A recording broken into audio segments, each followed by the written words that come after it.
Hello everyone, it's Albert, and this video is titled Jan Irvin and the Mushroom of Revelation. Yeah, I guess I'll have to explain that title since it would seem odd to most people. Seems odd to me, even though I know what it's about. It's one of those that when I first read this, I just had to use it. I just had to make it. And I made an earlier video about this, but I wanted to redo it because I wanted to be able to explain it better and have slides and things like that where people could read along with me. This is just one of those things you just really can't believe someone actually tried to do, but we'll go through it. It's just kind of fun. So now, Jan Irvin is a sort of new agey, mystical, Jesus mythicist, astrotheology, mushroom cult. Somehow he combines them all together. I'm not quite sure how, but it works for him. So I guess, and he has something called Gnostic Media, a website and YouTube channel, and he's written books, and most notable, the one that I'm referring to in this, he co-wrote with Andrew Rutajit, so I don't want to blame all of this just on Jan Irvin. It was called Astrotheology and Shamanism, Christianity's Pagan Roots. There was an earlier edition which had a different subtitle, but that's the edition I have, the second edition, and this appeared on page 144 of at least of the copy I have. Now, it's an odd book, and there's nothing odder than what we're going to go over right now.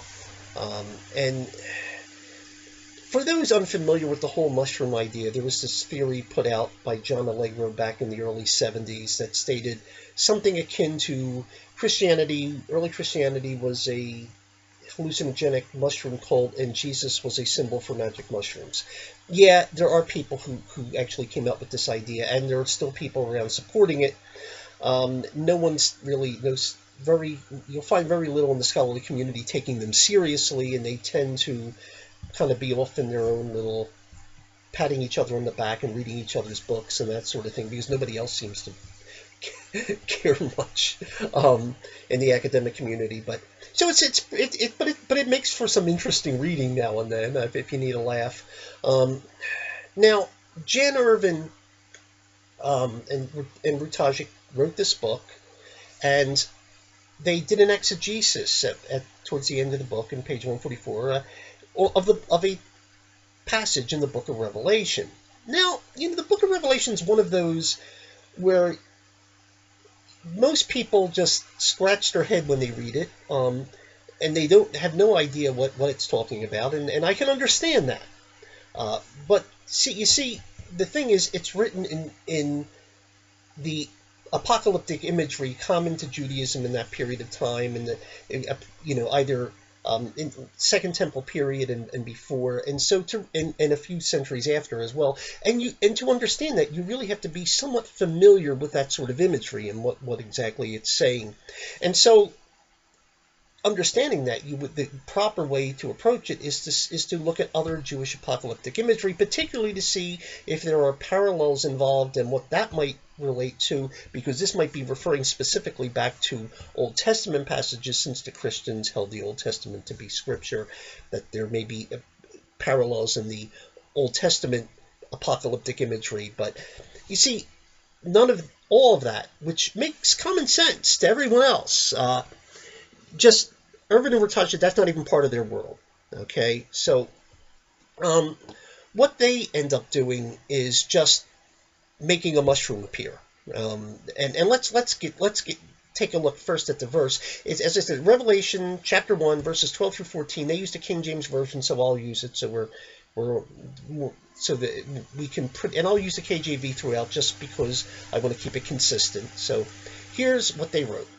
Well, first of all, here's the Book of Revelation passage, and it said, "And I turned to see the voice that spake with me, and being turned, I saw 7 golden candlesticks, and in the midst of the 7 candlesticks, one like unto the Son of Man, clothed with a garment down to the foot, and girt about the paps with a golden girdle.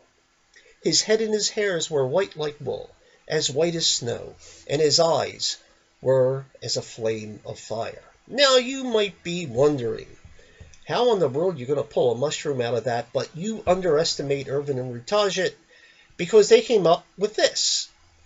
The Son of Man, who's clothed with a garment down to the foot, is the Amanita mushroom. The garment, or robe, as translated in other versions of the Bible, is the universal veil that covers the entire mushroom. The number 7 represents, once again, the 7 chakras, the 7 stars of the Pleiades, the 7 days of the week, and the 7 known planets. The word translated in verse 13 as paps should actually be singular, as pap. The cap of the mushroom equated to a pap, something resembling a nipple or breast because of its shape. Right. Now, even... and by the way, they also infer that the eyes as a flame of fire was symbolic of the white universal veil peeling away to reveal the mushroom's red cap. That was the eyes with flame of fire. Okay, now, even without giving a proper exegesis of that passage, the absurdity of their attempted explanation should be quite obvious to anyone who's remained sane through this. There is no indication any of the verses in question have anything to do with a mushroom. And no one has ever said they did until these... No, I shouldn't say until these guys. There may have been some other mushroom theorists that they got this from. I don't know. I haven't really looked that hard. I just saw this and fell over laughing, and I had got to use this. It's got to be in one of these books. In fact, if I could, I'd put it in all of them. It's so great. I mean, it's just, it's hilarious. I mean, it really is. Now, going back to that passage, what Irvin and Rutajit do not do is continue their exegesis with the next passage. And his feet like unto fine brass, as if they burned in a furnace, and his voice as the sound of many waters. And he had in his right hand 7 stars, and out of his mouth went a sharp 2-edged sword, and his countenance was as the sun shineth in his strength. And when I saw him, I fell at his feet as dead, and he laid his right hand upon me, saying unto me, Fear not, for I am the first and the last. I am he that liveth and was dead, and behold, I am alive for evermore. Amen. And have the keys of hell and death. Write the things down which thou hast seen, and the things which are, and the things which shall be hereafter. I suppose the entirety of the passage would be too difficult to pull a mushroom out of, even for so imaginative a pair as Irvin and Rutajit. It also demonstrates they know absolutely nothing, and I mean nothing, about Jewish apocalyptic imagery and the references to the Old Testament and Second Temple ideas that appear in that text. Again, let us turn back to that original passage. And now we're going to look at another passage, this one from the Old Testament. In fact, it's Daniel chapter 7, verses 13 through 14. I saw in the night vision, and behold, one like the Son of Man came with the clouds of heaven, and came to the Ancient of Days, and they brought him near before him. And there was given him dominion and glory, and a kingdom, that all people, nations, and languages should serve him. His dominion is an everlasting dominion, which shall not pass away, and his kingdom that which shall not be destroyed. Thus, you see, since Irvin and Rutajit have no familiarity with the biblical text to speak of, they missed a clear parallels between the quoted verses and Old Testament passages. The one I just showed being an example. They just simply had no idea that such a thing would even exist. The same occurs in their description of the clothing. They talk about the robe and the being girded about with a girdle. Well, if you look at Exodus 28, a similar description of similar clothing It's basically the robe and the ephod of the high priest. But they don't know this because they don't know the Old Testament. That the reference to him having the robe and girt about with the golden girdle. So you had the golden sash about the high priest with a white robe. It's describing Jesus, an allusion to Jesus as the high priest, similar to what you would see in the Epistle to the Hebrews. It's quite obvious to everyone else, and that's what they're actually trying to do here. But you see, if you're looking for mushrooms or anything else, you'll find it. You'll make it up as you go along. Now, getting back to their explanation, let's go back to their explanation. I want to concentrate on this part down here, where it says the word translated in verse 13 as paps. I'll highlight that there. About the cap of the mushroom being equated to a pap, etc. Now, they give a footnote, and their footnote states, Strong's, number 3149, mastos. And now I want you to notice it's M-A-S-T-O-S. There's no I in there between the O and the S. It's M-A-S-T-O-S. From the base of G3145, a properly female breast, as if kneaded up, pap. And from this they say, well, that's the evidence that this is actually singular, that it should be pap, not paps, and therefore it's the mushroom cap. Well, even if it were singular, it certainly there's nothing to do with a mushroom cap, but more importantly, it's not singular. You see, they are so clueless about the original languages. They have no idea what a concordance is and the difference between a concordance and a lexicon. They don't know how this stuff works. They're totally in and out of their element here. That in fact, if you look up the passage and you look up in Strong's the word, you're not going to find the word that's actually in the verse. You're going to find the root of the word that's in the verse. So what they're looking at is the root of the word for breasts, which would be breast, and because generally the root word for a noun is always going to be nominative singular in Greek. It's basically nominative is the form for a subject of a sentence, in which obviously it is not in that sentence. So in that sentence it would be dative plural. The Greek in there is dative plural, but the root is always going to be nominative singular or generally for a noun, and that's in the case here. And I will demonstrate this in a moment, but no, think about this. I want you to think about this. They're staking their reputation or whatever on a theory which involves comparisons between Sumerian and Greek. And they don't have enough competence with New Testament Greek to tell the difference between singular and plural.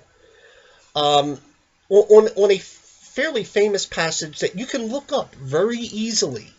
This is New Testament 101, but they don't get it. So now I'm going to just so you can look it up yourself. I want to just show you. Okay, right now I am at BibleHub.com, which is a very good website if you're looking up things on the New Testament. I'd certainly recommend it. Now here, I'm going to scroll down to the King James Version so you can see, right, it says, "And in the midst of the 7 candlesticks, one like unto the Son of Man, clothed with a garment down to the foot, and girt about the paps with a golden girdle." Now, what I'll do next is with this verse, I will go to the Greek. And I'm not sure which version they use as the base for the English, but basically you look for breasts or paps or chest or something. Oh yeah, right here, breasts, you see. Now I want you to notice it's mu, alpha, sigma, tau, omicron, iota, sigma. And you notice transliterated, you notice you got the I in between the O and the S, mastois. So it's not, and right over here, you notice noun, dative, masculine, plural. This is the word that's actually in the verse. If you look it up in Strong's, however, notice that it's the root word. The iota is missing. as is the I in the English transliteration, original word, master. And in fact, if you you can see where you can look it up. Notice it gives you the forms that it appears in different verses. See, this is the root form. And in Revelation 1:13, notice they do, in fact, have the iota in there, as I've already illustrated. So basically, what you have is someone who has no clue what they're doing, trying to make an argument that makes absolutely no sense. Thus, this little fiasco is not only evidence of their ignorance of the Greek text of the New Testament, but also their ignorance of how you use a concordance. Now, as I said, a reference number in Strong's is not to the word used in the verse, but to its root form, which for nouns will generally be nominative singular, and in fact the reference in this word is, as expected, the nominative singular. However, the actual word in Revelation 1:13 is the dative plural. Hence, the plural, paps or breasts, or even the use of chest is correct.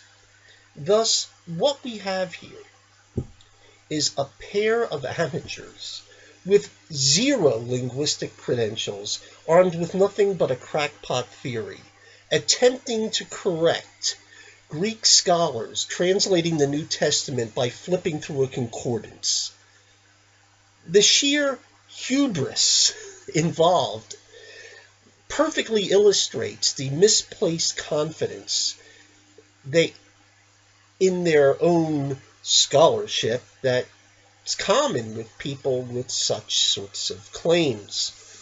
Finally, I want to go back to that eyes of fire bit in the original verse that was exegeted at the end there, when it says his hairs were white like wool, as white as snow, and his eyes were as a flame of fire. Which he claimed, of course, was the peeling of a mushroom to reveal the red cap. In reality, it's a reference to another messianic prophecy, Daniel chapter 10, verses 5 through 10. Then I lifted up mine eyes and looked, and behold, a certain man clothed in linen, whose loins were girded with fine gold of Uphaz. His body was also like the beryl, and his face had as the appearance of lightning, his eyes as lamps of fire, and his arms and his feet like in color to polished brass, and the voice of his words like the voice of a multitude. And I, Daniel, alone saw the vision. And you can read the rest of it. And if you take the original verse in Revelation, plus that extra bit that I added on that they never covered, it parallels this.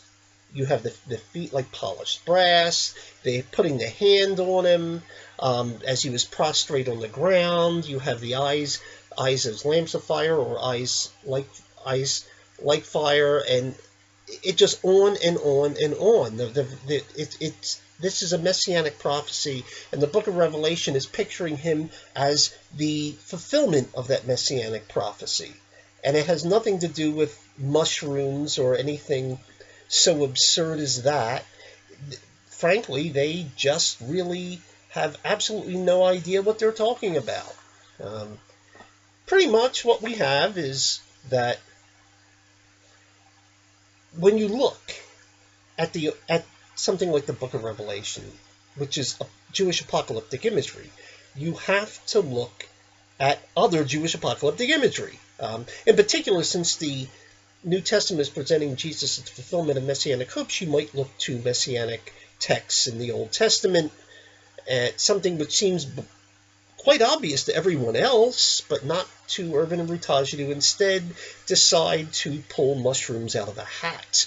Thus, Irvin and Rutaja simply are lost attempting to make sense of this verse. They're unfamiliar with the apocalyptic imagery from the Old Testament. They thought the Greek word they translated as paps was singular based on the root word in a Strong's Concordance, and they never even looked at any Old Testament passages to try to supply the context where the context comes. You can't read the book of Revelation without understanding the apocalyptic images in the Old Testament. It just will make no sense whatsoever. Basically, they just create mushroom analogies out of thin air with no justification apart from their own wish fulfillment. It's clear they have absolutely no business attempting to exegete anything in the New Testament, much less something as arcane as the book of Revelation. On that note, in all things may to God be all the glory. And until next time, God bless.